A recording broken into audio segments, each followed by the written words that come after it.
राम राम दोस्तों, ज्योतिष के इस खास कार्यक्रम में आपका स्वागत है। 30 अक्टूबर 2023 को राहु केतु के राशि परिवर्तन का सिंह वालों पर क्या प्रभाव पड़ेगा, इसकी चर्चा इस वीडियो में रहेगी। ज्योतिष में लंबी अवधि तक एक ही राशि में जो ग्रह गोचर करते हैं, जैसे बृहस्पति, शनि, राहु और केतु, इनका गोचर लोगों के जीवन को बहुत गहराई से प्रभावित करता है। क्योंकि आपके जीवन के जो महत्वपूर्ण नक्षत्र रहते हैं, जैसे शिक्षा प्राप्ति, कैरियर में विजन सेट करना, संतान प्राप्ति, वैवाहिक जीवन की प्लानिंग करना, इन सब में प्लानिंग की जरूरत होती है, जिसमें समय लगता है, योजना बनाने में समय लगता है। इसलिए एक ही राशि में लंबी अवधि तक जो ग्रह गोचर करते हैं, उनका महत्व ज्यादा रहता है। 30 अक्टूबर 2023 को राहु मेष राशि से निकलकर मीन राशि में संचरण करेंगे और केतु तुला राशि से निकलकर कन्या राशि में संचरण करेंगे। इन राशियों में वो 18 महीने तक रहेंगे, 29 मई 2025 तक। ये वीडियो सिंह लगन वालों के लिए तो महत्वपूर्ण है ही, लेकिन जिनकी चंद्र राशि सिंह है, उन व्यक्तियों के लिए भी ये वीडियो बहुत महत्वपूर्ण है।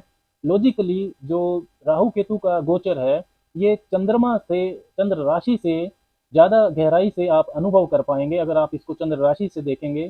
क्योंकि राहु और केतु चंद्रमा के ही नोड्स होते हैं। North node of moon Rahu को कहते हैं, south node of moon Ketu को कहते हैं। इसके अलावा जिन सिंह वालों की लगन कुंडली से राहु या केतु की महादशा या अंतरदशा चल रही है, उनको भी ये राशि परिवर्तन बहुत गहराई से प्रभावित करेगा।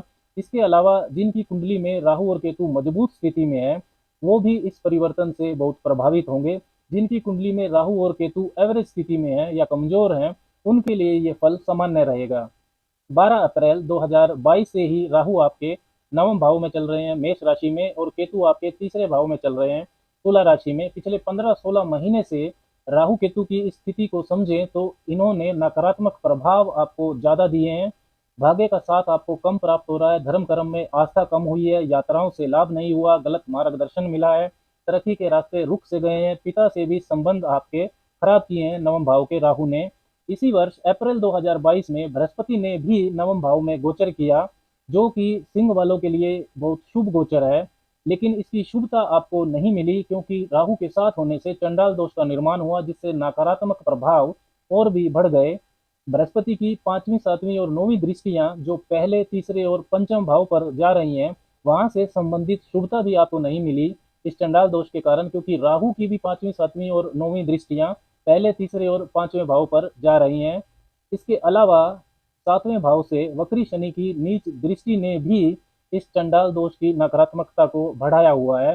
राहु की जो पांचवी दृष्टि है, वो पहले भाव पर जाने से सोच विचारों में नकारात्मकता ज्यादा रही, व्यक्तित्व में भ्रम बना रहा, सभी कार्यों में दुविधा उत्पन्न हुई। कुछ सिंह वालों के चेहरे पर दाग धब्बे भी इस दौरान उत्पन्न हुए। राहु की नौवीं नीच दृष्टि पंचम भाव पर जाती है, जिससे शिक्षा प्राप्ति कर रहे छात्रों के लिए कंसंट्रेशन बना पाना चुनौती रहा। गलत प्रेम प्रसंग हुए, प्रेम संबंधों में दुविधा उत्पन्न हुई।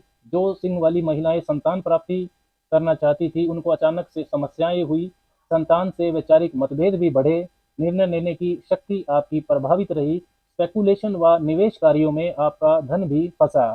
तीसरे भाव में केतु की वजह से भौतिक जीवन के लिए जरूरी कम्युनिकेशन स्किल्स आपकी प्रभावित रही, टीम वर्क नहीं कर पाए आप। कम्युनिकेशन, संचार, लेखन, sales, marketing, advertisement, media, internet से जुड़े सिंह वालों का समय अच्छा नहीं रहा। रिस्क लेने की, स्टार्टअप लेने की अक्षमता आपकी कमजोर हुई। छोटे भाई बहनों, नजदीकी मित्रों से भी अलगाव उत्पन्न किया इस केतु ने। लेकिन अब 30 अक्टूबर 2023 को सिंह वालों के लिए परिस्थितियां सुधरेंगी, लाभ की स्थितियां भी बनेंगी, क्योंकि चंडाल दोष भंग हो जाएगा। 30 अक्टूबर 2023 को राहु आपके नवम भाव से निकलकर अष्टम भाव में गोचर करेंगे, मेष राशि से निकलकर मीन में आ जाएंगे, और केतु आपके तीसरे भाव से निकलकर दूसरे भाव में चले जाएंगे, तुला राशि से निकलकर कन्या राशि में वे संचरण करेंगे। सिंह राशि वालों को सबसे बड़ा फायदा राहु केतु के राशि परिवर्तन से ये होगा कि बृहस्पति और नवम भाव अब चंडाल दोष से मुक्त हो जाएगा। पंचम भाव के स्वामी होकर बृहस्पति नवम भाव में जाएंगे, और ये दोनों लक्ष्मी स्थान होते हैं, इन दोनों स्थानों पर शुभता बढ़ेगी। सिंह राशि और सिंह लगन वाले जो छात्र हैं, उनके लिए विशेष शुभता प्रदान करेगा ये समय। शिक्षा, उच्च शिक्षा, ग्रेजुएशन, पीजी, पीएचडी कर रहे छात्र अच्छा मार्गदर्शन पाकर अपना लक्ष्य हासिल कर सकेंगे। भाग्य का साथ आपका बढ़ेगा, मेहनत का पूरा फल मिलेगा आपको, रुके काम आपके बनने लगेंगे, प्रमोशन जैसे योग भी बन सकते हैं। पिता से संबंध सहयोग अच्छा रहेगा, धर्म कर्म में आपकी आस्था बढ़ेगी, अच्छी धार्मिक यात्रा आप कर सकते हैं, गुरु से अच्छा मार्गदर्शन, आशीर्वाद भी आपको मिल सकता है। बृहस्पति की पांचवी दृष्टि पहले भाव पर जाएगी तो सोच विचार में ऑप्टिमिज्म बढ़ जाएगा। अपने जीवन के बारे में आत्म मंथन करेंगे आप, भ्रम दूर होंगे, व्यक्तित्व आपका प्रभावशाली होगा, चेहरे पर तेज आपके बढ़ जाएगा।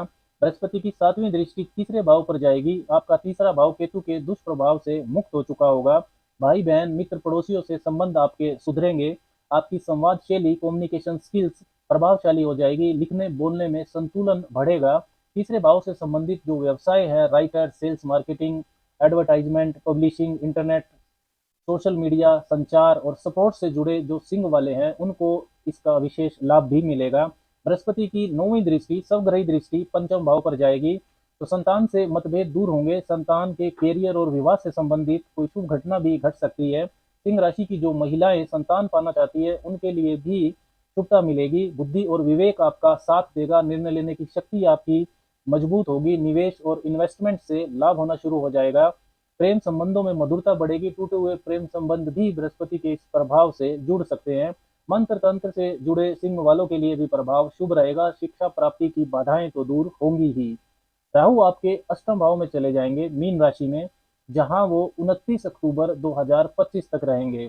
तो अष्टम भाव होता है सडन इवेंट्स का, अचानक होने वाली जो घटनाएं, जीवन में जो अचानक से उतार चढ़ाव आते हैं, जिनके बाद सोचने समझने की दिशा, जीवन जीने की जो दिशा होती है वो बदल जाती है। ट्रांसफॉर्मेशन ये अष्टम भाव से देखे जाते हैं। गुप्त विद्या, गुप्त संबंध, गुप्त धन और टैक्स की कॉम्प्लिकेशंस, इन लाज से संबंध, पितृक संपत्ति, ये सब भी अष्टम भाव से देखा जाता है। राहु आठवें भाव में गोचर करेंगे तो अचानक होने वाली घटनाएं आपको सरप्राइज दे सकती हैं। धन के लेन देन में विशेष सावधानी रखें, जुए सट्टे किसी भी तरह के शॉर्टकट से आपको बचकर रहना होगा, सुरक्षित निवेश करना चाहिए आपको। वैसे लाभ की संभावनाएं आपको रहेंगी क्योंकि राहु के जो डिस्पोजिटर हैं राशि स्वामी बृहस्पति, वो 1 मई 2024 तक नवम भाव में मजबूत स्थिति में रहेंगे। फिर भी किसी प्रलोभन में आपको नहीं आना चाहिए, व्यर्थ के लड़ाई झगड़ों में आप ना पड़ें, अपने चरित्र पर विशेष ध्यान दें। गुप्त विद्या, तंत्र मंत्र, मिस्टिसिज्म में आपकी रुचि बढ़ सकती है। सीक्रेट जॉब्स जैसे कि सीबीआई, आईबी या टैक्स डिपार्टमेंट से जो जुड़े हुए सिंह वाले हैं उनको लाभ हो सकता है। पैतृक संपत्ति के मामलों में भी आपको लाभ मिल सकता है, लेकिन उतार चढ़ाव के बाद इन लाज ससुराल पक्ष से आपके मतभेद बढ़ेंगे। राहु की जो पांचवी दृष्टि है वो 12वें भाव पर जाएगी तो फिजूल खर्च भी आपके बढ़ेंगे, शौक पूरा करने, घूमने फिरने, लग्जरी पर खर्चा आपको सोच समझ कर करना होगा। विदेशी कार्यों से आपको लाभ मिल सकता है, विदेश यात्रा में आ रही रुकावटें दूर हो सकती हैं। शॉर्टकट्स, चीटिंग करने पर परिणाम खराब मिल सकते हैं। राहु की नौवीं दृष्टि चौथे भाव पर जाएगी तो जमीन, मकान, वाहन का क्रय विक्रय यदि आप करें तो उसमें विशेष सावधानी रखें। मकान और वाहन से अचानक समस्या आपको आ सकती है। ड्राइविंग भी इस पीरियड के दौरान आपको सावधानी से करनी चाहिए, माता से आपके मतभेद बढ़ सकते हैं। स्वास्थ्य पर माता के आपको विशेष ध्यान देना होगा। केतु दूसरे भाव में गोचर करेंगे तो वाणी की कटुता पर आप ध्यान दें, आपकी बातें आपको लोगों को समझाने में परेशानी होगी। डिप्लोमेसी कम रहेगी, धन की बचत के प्रति भी लापरवाही बढ़ेगी।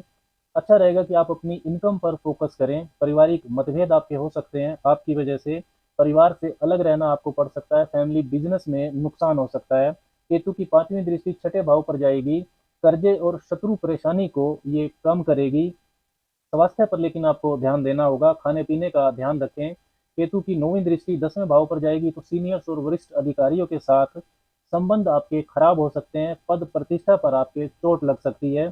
कुल मिलाकर इस राशि परिवर्तन से बृहस्पति की शुभता तो बढ़ने वाली है, लेकिन फिर भी सावधानियां आपको रखनी होंगी। सिंह वाले यदि रात्रि में देवी कवच का पाठ करते हैं और अमावस्या तिथि पर निर्धन की मदद करते हैं, सामर्थ्य के अनुसार उनको धन देते हैं या खाने पीने की चीजें देते हैं तो आपको विशेष लाभ होगा। राम राम।